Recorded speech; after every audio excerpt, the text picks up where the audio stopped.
Hello everyone, welcome to ET Studios, and today we are having a look at a pretty cool thing that I've managed to figure out, and I think might be able to help some of you in some niche situations, but situations that I think will occur. The idea here is that you can run the game you have, or whatever software you're running that requires a graphics card, off your Radeon card, which presumably is what you'll be using if you don't have a compatible NVIDIA card. And technically speaking, the GT1030 is not compatible NVIDIA card. However, there is a fix that allows you to run RTX Voice on older NVIDIA cards that aren't RTX. There's just a little fix, and I'm sure I link a video in the description that shows you how to do that. But you install RTX Voice like you would in the video link, and essentially just run it as normal. But the way you would do it if you want to use your Radeon card as primary is put the GT1030 or whatever card you have in the second slot, your second PCIe slot. Technically speaking, it would work in the first, but in my case, I put it in the second slot and removed my RX 460. And then I ran the PC with just the GT1030 with my HDMI cable plugged into the GT1030. Installed NVIDIA drivers, and installed RTX Voice with the fix that allows me to run it with the GT1030. I'm saying that quite a lot. Then I decided to install the RX 460 once I'd made sure RTX Voice was working on the GT1030. Then I ran the PC and installed the Radeon drivers, which weren't previously installed at all.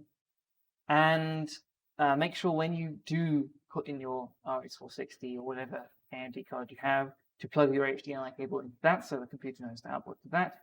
Then install your drivers for the AMD card, and you should be able to just open RTX Voice as is without any real fixes. Once you've opened RTX Voice, it should work perfectly fine, and as I'm going to demonstrate now, it should still work if you run a game in the background and just have your card here. So obviously, one card is running at 9%, that's the RX 460, and the GT1030 is running.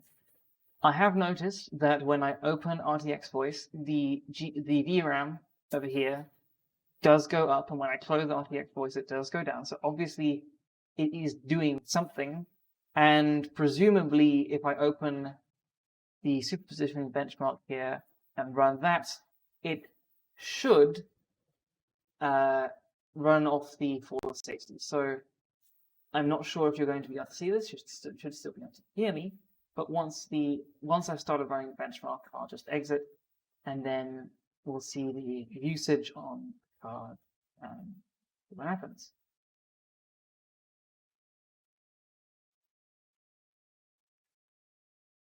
And if you could see what I was doing there, you would have been able to see the fact that both graphics cards are actually showing up in the test, and one was at 100%, which is the 460, and the GT1030. It did ramp up a little bit in percentage on there, but on here it looks like it's been fairly stable in usage the entire time, which means that obviously the game is running off the 460 because that is the card plugged into the monitor, and the GT1030 is only doing RTX Voice work.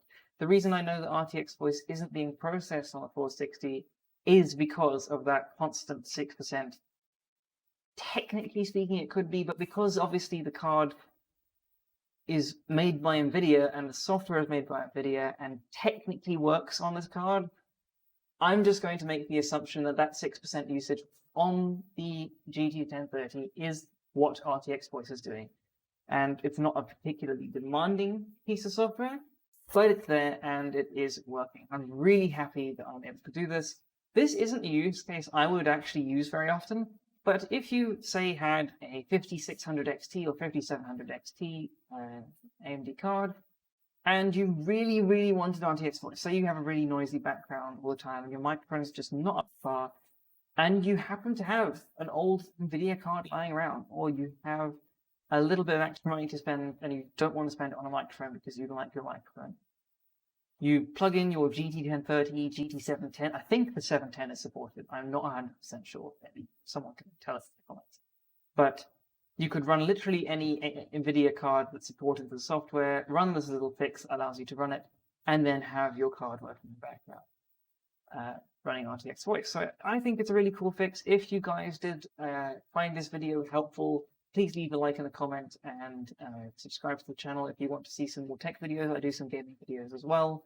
But I hope you found this informative, and I hope you found it useful. So yes, there's a Discord server below if you'd like to join some community events, ask me any questions about this or other things, and I'll see you in the next video. Thank you for watching, and goodbye.